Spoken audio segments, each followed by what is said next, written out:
கரிச்சான் குருவி அதானே?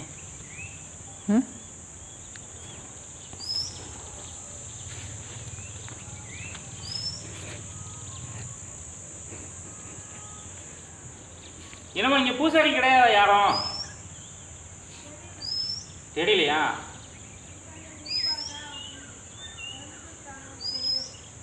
சரி. பிள்ளையார் அப்படியே நேர் எதிர்த்தாப்பில்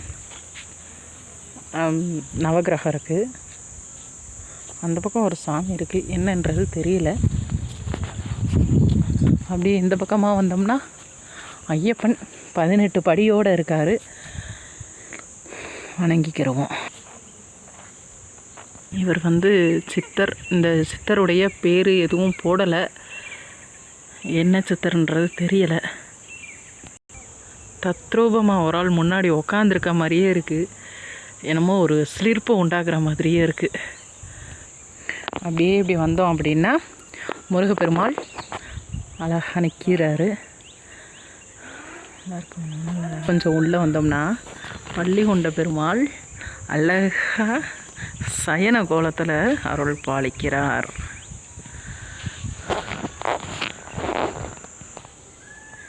உள்ள அப்படியே காயத்ரி அம்மன் அவ்வளோ அழகாக இருக்காங்க. ஆஞ்சநேயர் அவர் இருக்க கோலமே அழகாக இருக்குது. இந்த கோயில் எங்கே இருக்குது என்ன ஏதுங்கிறத நான் சொல்ல மாட்டேன். ஒரு அமைதியான ஒரு சூழ்நிலை, அமைதியான ஒரு கோவில். இதனுடைய இதை கெடுக்க விரும்பலை. நல்லா இருக்க கோவில், நல்லா மலையடி வாரத்தில் அழகாக கட்டி வச்சுருக்காங்க. பார்க்கவே அவ்வளோ ஒரு அருமையாக இருக்குது.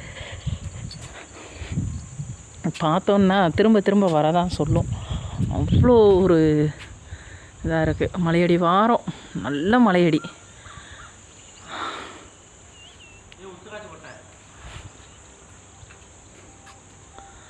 ருத்ராட்ச மரமும் இங்கே இருக்குது போல் இருக்கு. ருத்ராட்சம் எவ்வளோ கீழே கிடக்குன்னு பாருங்கள். ஏ அப்பா, இன்றைக்கி தான் இந்த மரத்தையே நான் பார்க்குறேன். ருத்ராட்ச மரம் இந்த இருக்குது.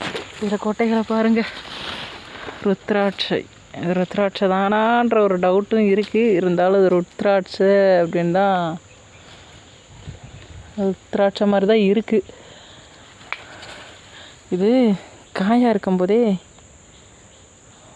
இது பண்ணி வச்சிடணும் போல் இருக்கு. தெரியுதா?